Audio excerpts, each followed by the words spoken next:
نحمدہ و نصلی علی رسولہ الکریم اما بعد۔ آج کا جو ہمارا موضوع گفتگو ہے اور ہمارا ٹاپک ہے وہ اختلاف ہے۔ آپ دیکھیں گے کہ ہر شخص کو ایک دوسرے سے کسی نہ کسی بات میں اختلاف ہوتا ہے، لیکن اگر وہ اختلاف جو ہے اس کے آداب معلوم نہ ہو اور اس کی اصل حقیقت معلوم نہ ہو کہ کس طرح سے اختلاف کیا جاتا ہے، تو وہ اختلاف اور جو نظریے کا اختلاف جو ہے وہ آپس میں ایک دوسرے کے لیے نفرت کی وجہ بن جاتا ہے اور نفرت کا باعث بن جاتا ہے۔ یہ نفرت کا باعث بننا یا آپس میں ایک دوسرے کے لیے دل میں کدورت کا آ جانا، یہ صرف اور صرف اسی بنیاد پہ ہوتا ہے کیونکہ ہمیں جو اختلاف کے آداب یعنی اپنی بات کو رکھنا دوسرے کے سامنے، اس کا صحیح جو اس کے جو آداب ہیں یا ادب ہے وہ ہمیں نہیں معلوم۔ اسی وجہ سے جو ہے کہ ہمارے اندر یا جس سے ہم کہتے ہیں اس کے دل کے اندر وہ نفرت آ جاتی ہے کہ یہ شخص تو صرف اپنی چلانا چاہتا ہے۔ اس طرح کا ماحول اور مزاج بن جاتا ہے۔ یہ صرف اور صرف اسی بنیاد پہ ہوتا ہے کیونکہ ہمیں اس کے آداب نہیں معلوم ہوتے، اس کا طریقہ نہیں معلوم ہوتا کہ ہمیں اپنی بات کو رکھنے کا کیا طریقہ ہوگا۔ اگر کوئی بندہ فلاں دوسری چیز کو کہہ رہا ہے تو اگر مجھے وہ بات دوسری طرح سے سمجھ میں آ رہی ہے تو اس کا کیا طریقہ ہوگا۔ صرف اور صرف یہی وجہ ہوتی ہے نفرت کا باعث بننے کی۔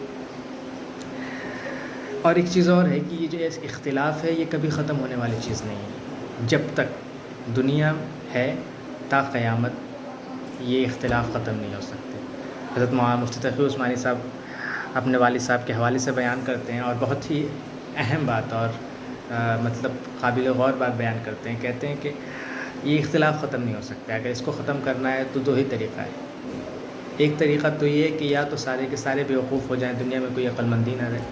تو سب ایک ہی بات پہ متفق ہو جائیں گے کہ ہاں کوئی لال کو پیلا کہے گا تو سارے بیوقوف ہیں، چونکہ سب لال کو پیلا ہی کہیں گے، تو وہاں کوئی اختلاف ہی نہیں ہے، ہاں سب ٹھیک ہے۔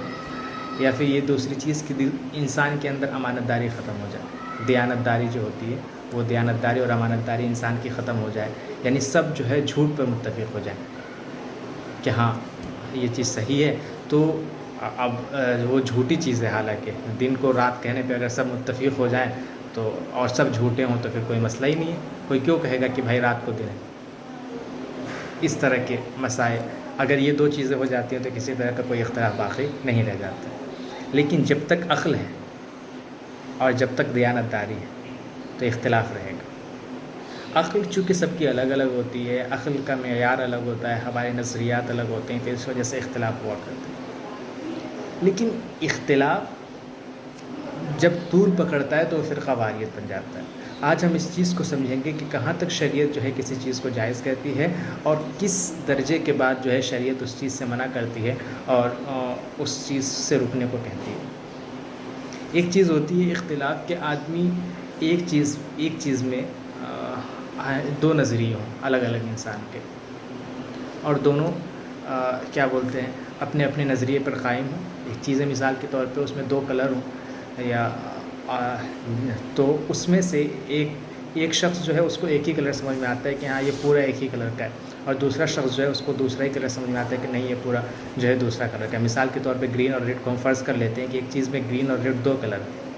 لیکن ایک شخص جو ہے کہتا ہے کہ نہیں یہ پوری جو چیز ہے یہ ریڈ ہے، اور ایک دوسرا شخص جو ہے وہ کہتا ہے کہ نہیں یہ پوری چیز جو ہے وہ گرین ہے، کیونکہ گرین دیکھنے والے کو ریڈ نظر نہیں آ رہا اور ریڈ دیکھنے والے کو گرین نظر نہیں آ رہا ہے۔ تو یہاں تک تو اختلاف میں کوئی مسئلہ نہیں، بلکہ ایک فائدہ بھی اس کا ہے، اس کے مطابق اختلاف العلماء، اگر یہ اختلاف علماء میں ہے، اختلاف العلماء رحمتن کے حوالے سے کہ ایک ہی چیز جو اصل حقیقت تو اس کی ایک ہی ہوگی، ایک ہی کلر ہوگا، لیکن چونکہ اختلاف ہو گیا اور جس کو جو باریکی سمجھ میں آئے اس میں دو کلر بتا دیے، تو اب ایک ہی کلر کی چیز دو کلر کی ہو گئی، آپشن بڑھ گئے، تو اس اعتبار سے تو رحمت ہوا۔ لیکن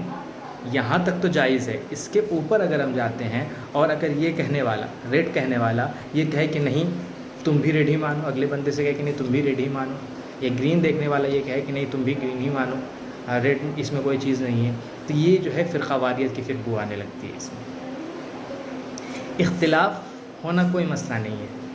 آپ دونوں اپنی چیزوں کو رکھیں، اپنی باتوں کو رکھیں، اپنے دلائل کو رکھیں، کسی طرح کا کوئی ان کے اندر جو ہے کہ دل میں کوئی نفرت نہ ہو، کوئی ضد نہ ہو، کوئی عناد نہ ہو، تو پھر کوئی مسئلہ نہیں ہے اختلاف کا۔ لیکن اگر مسئلہ یہ اس کے برعکس ہو جائے کہ نہیں اپنی ضد کی وجہ سے، اپنی انا کی وجہ سے، اپنے آپ کو بڑا رکھنے کی وجہ سے آدمی جو ہے کہ اس چیز کو کہ نہیں میری ہی بات مانی جائے، میری ہی بات چلے، تو پھر وہاں جو ہے شریعت اس چیز سے منع کرتی ہے۔ شریعت اختلاف سے منع نہیں کرتی، جو کہ ہر عقل مند آدمی جو ہے چیزوں میں اختلاف کرتے ہیں۔ شریعت منع کرتی ہے فرقہ واریت سے، ضدی بننے سے، چیزوں کو نہیں بالکل اسی طرح سے جیسا میں کہہ رہا ہوں ویسے ہی مانو۔ اس اعتبار سے اگر بات ہو جاتی ہے تو پھر شریعت کے خلاف ہو جاتی ہے یہ بات، اور اسی چیز سے بچنے کی ضرورت ہے۔ آج جب ہم کسی چیز سے اختلاف ہوتا ہے ہمارا آپس میں، ہم دیکھتے ہیں کہ ہمارا جب کسی چیز سے اختلاف ہوتا ہے تو ہم چاہتے ہیں کہ نہیں اگلا بندہ بھی وہی مانے جو ہم کہتے ہیں، حالانکہ یہ مناسب چیز نہیں ہے۔ بس اسی چیز سے اگر بچ جائیں، اور یہی ایک سیدھا سا جو ادب ہے وہ یہی ہے کہ اسی چیز کو آدمی سمجھ لے کہ اختلاف اور فرقہ واریت میں جو فرق پیدا ہوگا وہ یہیں سے ہوگا کہ ضد نہ آئے آدمی کے اندر بس۔ ورنہ تو اگر آج کل کے دور کی بات کی جائے تو پھر بحث سے تو بچنا ہی چاہیے۔ وہ ایک پڑھنے کو ملا کہ لوگ کہتے ہیں کہ آج کل بحث کرنے میں کوئی فائدہ نہیں ہے۔ اگر کوئی کہے کہ کیا بولتے ہیں ہاتھی اڑتا ہے، تو آپ کہیے کہ ہاں آج صبح ہمارے گھر کے تار پہ بیٹھا تھا۔ تو اس میں حقیقت ہے آج کل جو ہے بحث کرنا اور ان چیزوں میں پڑھنا اپنے آپ کو سمجھیے کہ کسی قسم سے کسی نہ کسی اعتبار سے اپنے آپ کو دوسرے کے نزدیک متنفر کرنا ہے، اور خود بھی اس کی کچھ نہ کچھ اپنے دلوں میں لے کے آنا۔ اگر اس سے بچنا ہے، خواہ وہ کسی بھی طرح کا اختلاف ہو، پولیٹیکل اختلاف ہو، کیا بولتے ہیں یہ سمجھیے کہ شریعت کا اختلاف ہو، کسی بھی طرح کا اختلاف ہو، اگر ہماری نیت یہ ہے کہ ہمیں اگلے بندے کی اصلاح کرنی ہے تو پھر ہمیں بس اتنا کرنا پڑے گا کہ اس کو سامنے اپنی بات کہیں، اور بس اس سے اپنی بات کہیں، اس کو اس پہ مطلب بالکل یہ کرنے کی کوشش نہیں کریں کہ نہیں وہ مانے ہی مانے۔ جہاں تک یہ مسئلہ رہے گا کہ ہم اپنی بات کو کہہ دیں، دلائل اس میں پیش کر دیں، اگلے بندے کو سمجھ آئے تو قبول کریں، نہ آئے تو نہ کریں، لیکن اس پہ آپ ضد نہ کریں، تو پھر کوئی مسئلہ نہیں۔ جہاں تک ہو سکے سمجھانے کی کوشش کریں تو پھر کوئی مسئلہ نہیں ہوگا۔ آج جو ہمارے ساتھ پریشانیاں ہوتی ہیں وہ اسی بنیاد اور اسی وجہ پر ہوتی ہے کیونکہ ہم چاہتے ہیں کہ جو ہم مان رہے ہیں وہی اگلا بندہ مانے، اور ایسا نہیں چل سکتا ہے۔ اس لیے بس یہ اگر ایک چھوٹی سی کوشش ہوگی تو انشاءاللہ سب بہتر ہوگا۔ اللہ تبارک و تعالیٰ ہم سب کو عمل کرنے کی توفیق عطا فرمائے۔ وآخر دعوانا الحمدللہ۔